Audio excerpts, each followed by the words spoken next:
अध्याय का नाम है थॉमस अल्वा एडिसन। सबसे पहले पाठ का परिचय पढ़ लेते हैं। विश्व में अनेक महान वैज्ञानिक हुए हैं जिन्होंने अपनी प्रतिभा के बल पर अनेक आविष्कार करके हमारे जीवन को सुविधाजनक बनाया। ऐसे ही वैज्ञानिकों में एक हैं थॉमस अल्वा एडिसन। इस अध्याय में इन्हीं महान वैज्ञानिक थॉमस अल्वा एडिसन के विषय में संक्षिप्त जानकारी दी गई है। पाठ पढ़ना शुरू करते हैं। आधुनिक युग को वैज्ञानिक युग कहा जाता है।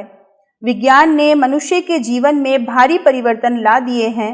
यूं कहें तो ज्यादा अच्छा होगा कि विज्ञान ने ही मनुष्य के जीवन को सुगम और सरल बना दिया है। विज्ञान का योगदान मनुष्य के जीवन के प्रत्येक क्षेत्र में है। रेल, तार, मोटर, बिजली, रेडियो, टेलीफोन, टेलीविजन, कंप्यूटर, वायुयान, सिनेमा, एक्सरे, ग्रामोफोन, सूक्ष्मदर्शक यंत्र और न जाने कितनी अनगिनत वस्तुएं हमारे जीवन की मुख्य अंग बन गई हैं, जो कि विज्ञान की ही देन है। अमेरिका में एक ऐसा वैज्ञानिक हुआ जिसने विज्ञान के नियमों का सबसे अधिक उपयोग करके सबसे अधिक यंत्रों का निर्माण किया। उसका नाम था एडिसन। बिजली द्वारा इंजन का संचालन, बिजली का बल्ब, सिनेमा के फोटो यंत्र आदि उसी के मस्तिष्क की उपज हैं। एडिसन का पूरा नाम थॉमस अल्वा एडिसन था। अमेरिका के मिलान नामक स्थान पर 11 फरवरी 1847 को उसका जन्म हुआ था। इसके पिता सैमुअल एडिसन सेना में नौकरी करते थे। एडिसन की माता का नाम लैंसी इलियट था। वह विदुषी थी। स्कूल में अध्यापिका का काम करते हुए वह घर का सारा कामकाज करती थी।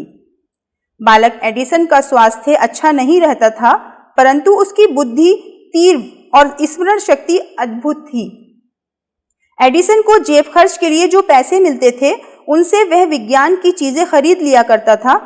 घर में ही विज्ञान के परीक्षण किया करता था। फिर उसने अधिक पैसे पाने के लिए रेलगाड़ी में सब्जी और समाचार पत्र बेचना शुरू किया।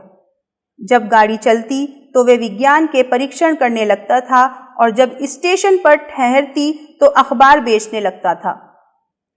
एक दिन वह गाड़ी में परीक्षण कर रहा था कि अचानक फास्फोरस में आग लग गई। गार्ड ने गाड़ी रोककर आग बुझवाई। क्रोध में आकर गार्ड ने एडिसन की कनपटी पर एक घूंसा जमाया। इससे एडिसन कुछ बहरा हो गया।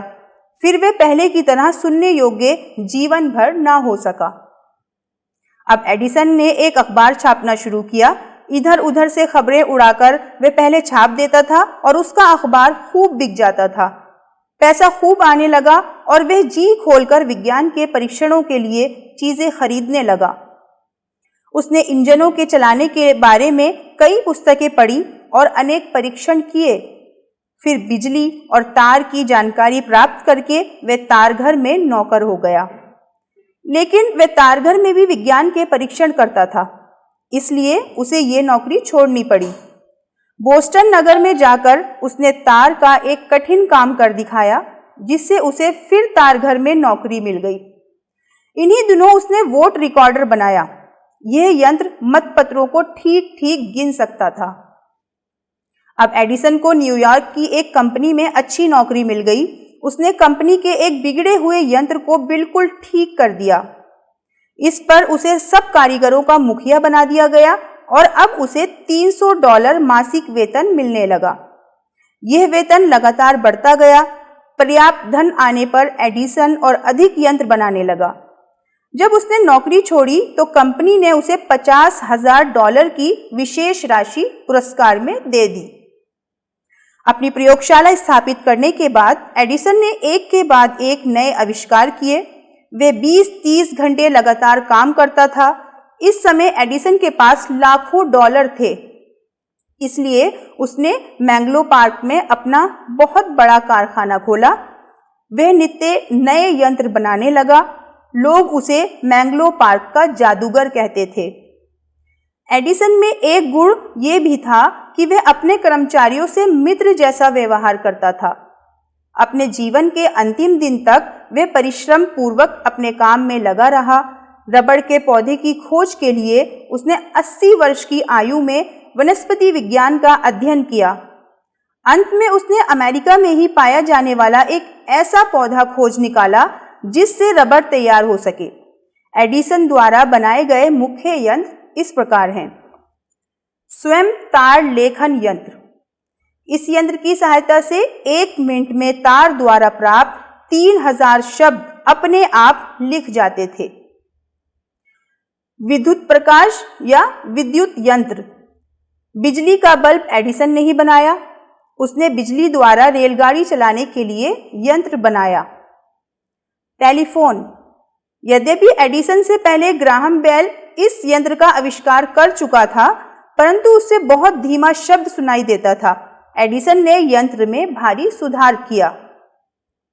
ध्वनिवर्धक यंत्र। इस यंत्र के 2 भाग होते थे। Number 1 microphone, number 2 loud speaker.